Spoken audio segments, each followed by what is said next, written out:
You send your DNA off to discover your ancestry. One day, you see several suspicious looking cars pull up outside your house. Military officers begin to surround your home, and a woman gets out of one of the cars and walks straight to your front door. They have your DNA results.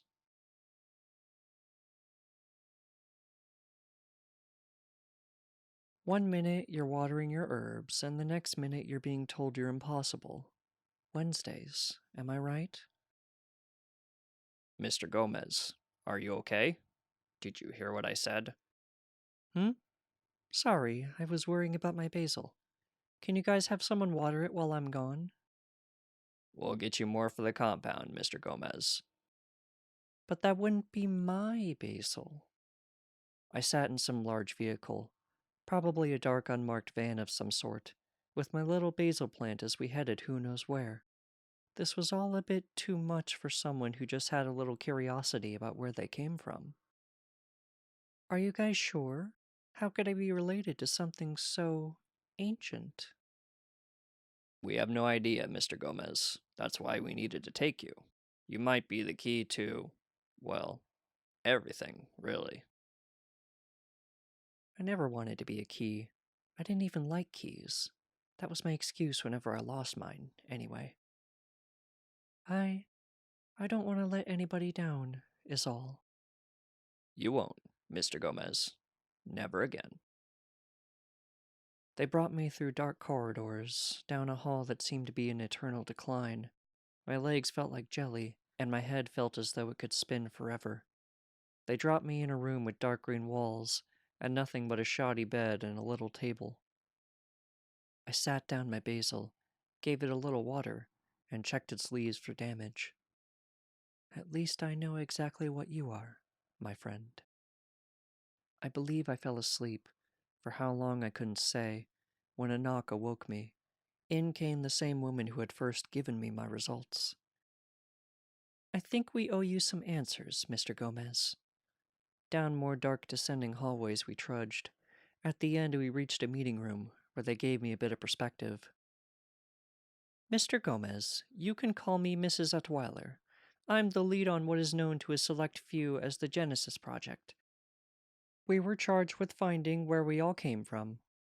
Well, you picked me up in Dallas, but No, we mean life. Where life came from.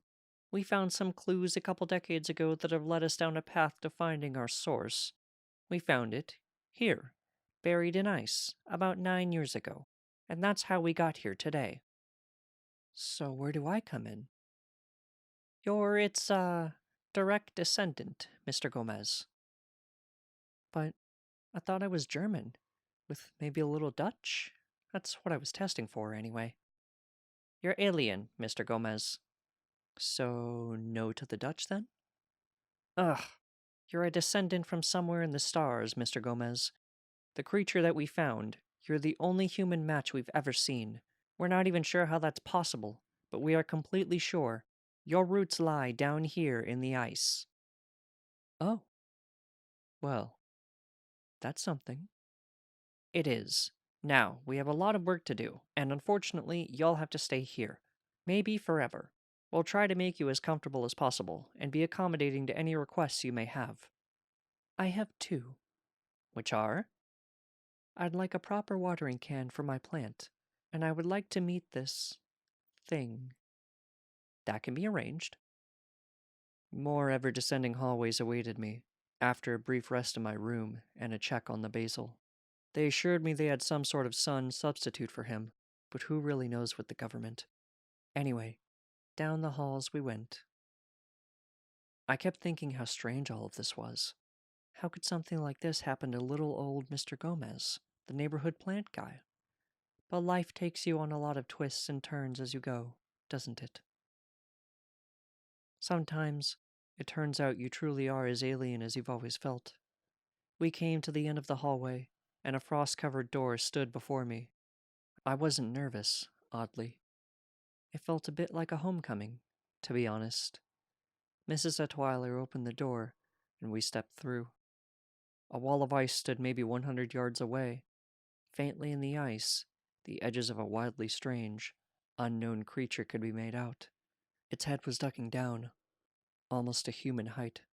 More on instinct than desire, I strode out to get a closer look.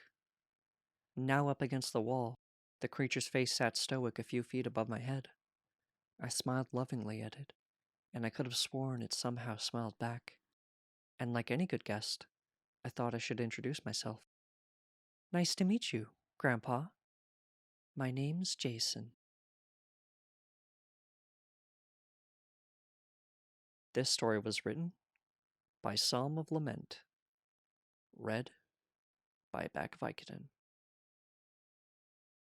Thank you for listening.